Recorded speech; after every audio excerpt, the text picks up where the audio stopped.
back to Frankie's Forest. In today's video, I'm going to be showing you guys how to root mint in water. Now we're going to be using a cutting today. Unfortunately with mint, you can't propagate it by leaf like you can with other plants. But to propagate mint, you will have to get a cutting. Now if you do this technique, if you use it the way that I'm saying, you can get many mint plants from just one single plant that you may buy at the store or something. So the first thing to know is that wherever you cut your mint, you can pretty much cut it wherever you want, but wherever you cut it, you'll need at least 2 nodes of room for roots to come out. So what it'll look like on the plant without you cutting it, it'll be like this would be a node where both leaves connect, and this would be another node. All of the parts where leaves connect to the stems are called a node. So you'll want to cut wherever you want, and then once you do that, you want to make sure you have at least 2 nodes of room for root growth. Once you've located those 2 nodes, you will want to remove the leaves from those nodes.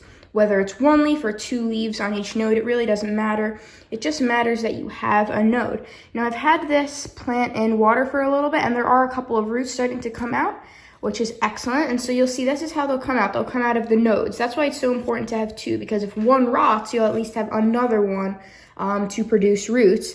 And if both of them don't rot, then you'll at least have 2 healthy roots from both of the nodes.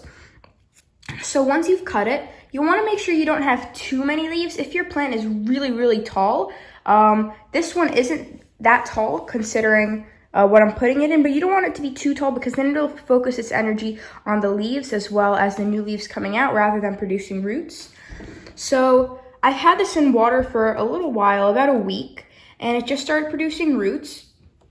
So what you'll want to do is you'll want to I prefer using like something like a mason jar or even just a cup you can use as well.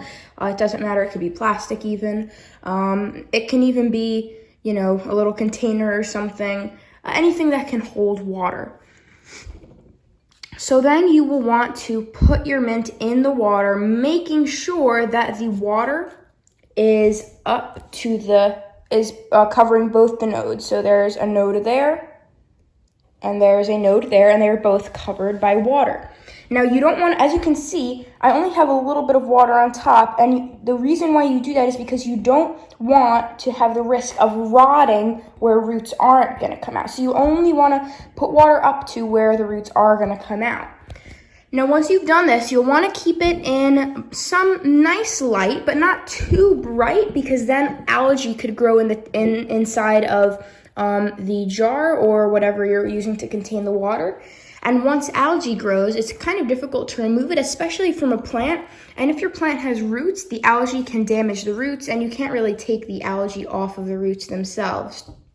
So you want to think about all these things before you start propagating your mint from a cutting.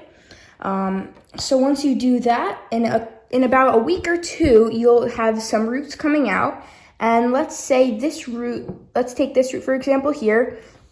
We want it to get a couple of inches before you actually plant it into the ground or into a substrate. You want it to get to just about here, so maybe 2 or 3 inches of length. And you want to make sure that all the nodes have at least 1 root off of each node. This way, when the plant actually goes into the soil, it can sustain itself without having a constant water supply.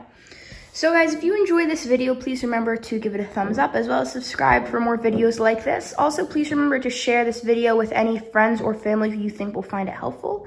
And I hope you have a great day. Bye.